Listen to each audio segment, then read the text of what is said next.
बस झालं ऐश्वर्या मॅडम, मी काहीच केलेलं नाहीये, तुम्ही खोटं बोलताय। उलट तुम्हीच कार्यक्रमाच्या दिवशी मला किडनॅप करून नेलं। सावली, काही खोटं बोलू नकोस, कळलं?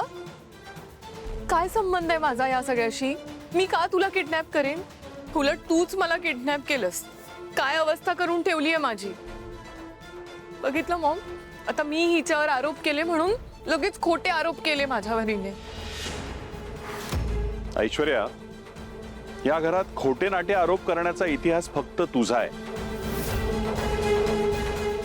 त्यामुळे प्लीज सावलीवर उगीचच आरोप लावू नकोस।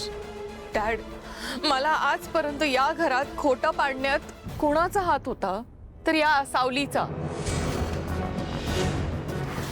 कारण ही इनसिक्युअर आहे। मी सुधारत होते ना, तर हिला पचत नव्हतं ते। तुम्ही सगळे सावध व्हा, ही दिसते तशी नाहीये। तुम्ही सगळे मूर्खासारखे हिच्या बोलण्यात फसत असता। मी खरंच सांगते, मी नाही पळवलंय सावलीला शो मधून, आणि मी नाही किडनॅप केलं तिला। वहिनी, बरी आहेस ना तू?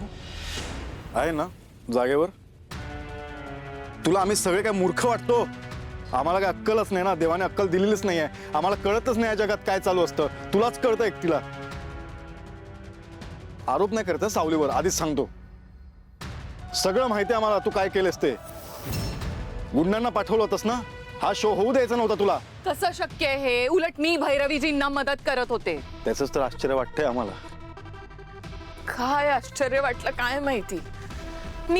मी प्रामाणिकपणे मदत करत होते, मी सुधारण्याचा प्रयत्न करत होते, पण हीच गोष्ट या मुलीला आवडली नाही। कारण हिला असं वाटलं की अरे बापरे, ऐश्वर्या वहिनी सुधारल्या तर घरातलं हिचं स्थान कमी होईल, हिला कोणी विचारणार नाही, म्हणून हिला जेलसी झाली। हिला असं वाटलं की बापरे, जर ऐश्वर्या वहिनी ट्रॅकवर आल्या तर मॉम वहिनींना परत कंपनीमध्ये घेईल आणि कंपनीमध्ये माझं स्थान मला परत मिळेल। मग हिला माझ्या हाताखाली काम करावं लागेल, राबावं लागेल, त्याने हिचा इगो हर्ट होईल, घरात पण आणि ऑफिसमध्ये पण। म्हणून हिने मला किडनॅप करायला लावलं, मला टॉर्चर करायला लावलं। आणि सारंग, तुझ्याकडे काय प्रूफ आहे की मी हिला किडनॅप केलं? नसेलच प्रूफ, आय नो, कारण तसलं मी काही केलेलंच नाहीये। उगीचच काहीतरी बोलतायत। काय पुरावा आहे म्हणून खात्रीने बोलतोय ना मी। तू जे गुंड पाठवले होतेस ना, ते गुंड कस्टडीमध्ये आहेत देवाच्या।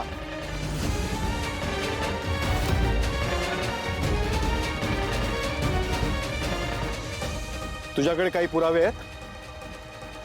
तू हे जे सगळं बोलतेयस, आम्ही तुला बांधून ठेवलं होतं वगैरे, याचे काही पुरावे तुझ्याकडे आहेत? आता देवावर काय विश्वास ठेवणार? देवा हिला बहीण मानतो है ना, मग बहिणीसाठी कुणाकडून काहीही वधवून घेऊ शकतो, त्याच्यावर काय विश्वास ठेवणार? हा, आता अशा माणसावर मला तरी विश्वास नाहीये। हा, तुम्ही विश्वास ठेवू शकता। तुम्ही सगळे एका बाजूला आणि मी एकटी पडली एका बाजूला, मला टार्गेट करताय सगळे। ऐश्वर्या मॅडम, आम्ही असं काहीच करत नाही आहोत। आम्ही फक्त तुम्ही केलेल्या चुका दाखवून देतोय तुम्हाला। आणि तुम्हाला देवाभाऊंवर विश्वास नाहीये ना, ठीक आहे, नका ठेवू विश्वास, पण तुम्ही एक पाप करून कुठे थांबलायत? याच्यापेक्षा मोठं पाप करत आलाय तुम्ही इतकी वर्ष या घरात। ए हॅलो, एक मिनिट, कोणतं पाप? काय बोलतीयस तू? असं कोणतंही पाप मी केलेलं नाहीये, उगीचच काही बोलू नकोस। तुम्ही स्वतःहून सांगितलं तर बरं होईल। सांगा सगळ्यांना तुम्ही अमृता वहिनींच्या बाबतीत काय केलंय ते।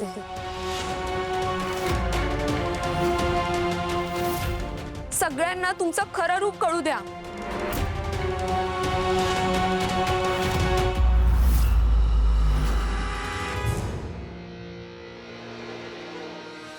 एक मिनिट, मला जरा नीट सांगाल हा काय प्रकार आहे?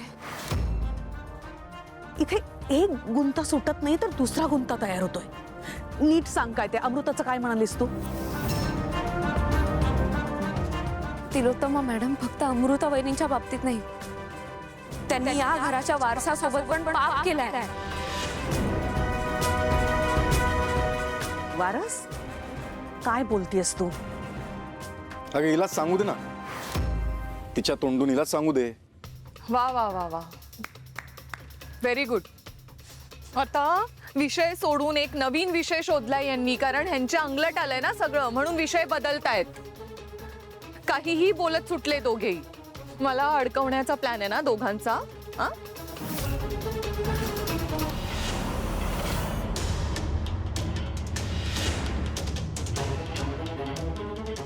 अगं बोल बोल, काहीतरी गप्प काय बसतेस? काय बोलू आता?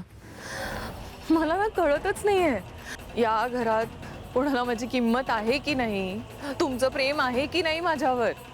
इतक्या दिवसांनी मी आले, पण तुम्ही सगळे मला प्रश्न विचारताय.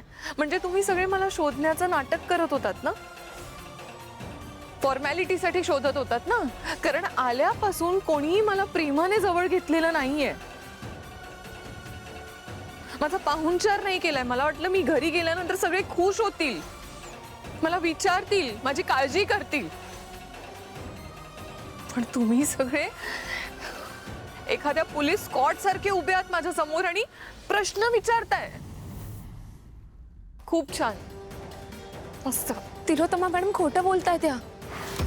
अहो तुम्हीच मला त्या दिवशी खोटं पडण्यासाठी किडनॅप केलं. नशीब चांगलं की देवा भाऊ तिथे आले आणि त्यांनी माझी सुटका करून दिली. तेव्हाच मी कार्यक्रमाला वेळेत पोहोचू शकले. ए बाई, मी का तुला पळून नेईन? माझा काय संबंध आहे? मग आता हिच्याकडेही प्रूफ नाही आणि माझ्याकडेही नाहीये. खरं कोण खोटं कोण हे तुम्ही ठरवा प्लीज. बस झालं. हे बघ आई, आजपर्यंत या घरात कोण कसं वागलंय हे सगळं तुला माहिती आहे. काही लोकांना ते कळत नसेल, पण आपल्याला माहिती आहे. काय निर्णय घ्यायचा आहे तू घे. पुरे झालं.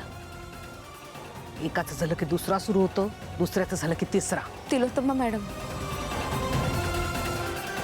मी सारंग सरांची शपथ घेऊन सांगते, मी ऐश्वर्या मॅडमला किडनॅप नाही केलं.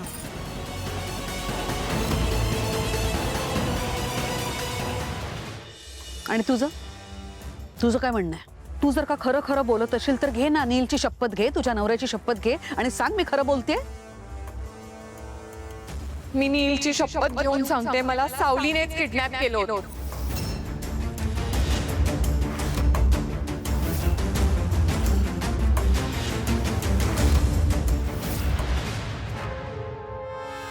हे काय चाललंय इथे? मला वाटतं मेंदळे कुटुंबात चांगलाच गोंधळ उडालेला दिसतोय. ऐश्वर्या बरोबर बोलतीये, हे सगळं तुझ्यामुळे झालंय सावली, आणि तुझ्यामुळे सुद्धा सारंग. भैरवीजी, काय म्हणायचंय तुम्हाला? अरे आधी ऐकून तर घे. तुम्ही दोघे प्रगती करताय, आयुष्यात आता पुढे जाताय, हे बघवत नाहीये ना या बाईला, म्हणून केलंय हे सगळं. ऐश्वर्यानेच त्या दिवशी सावलीला किडनॅप केलं होतं.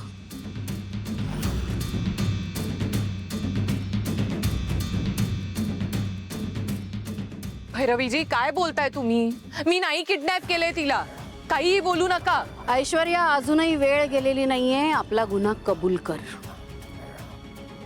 पण जो गुन्हा मी केलाच नाही तो कबूल काय करायचा? मला वाटतं तू विसरतीयस की तुझा कबुली जबाब माझ्याकडे आहे. दाखवू सगळ्यांना?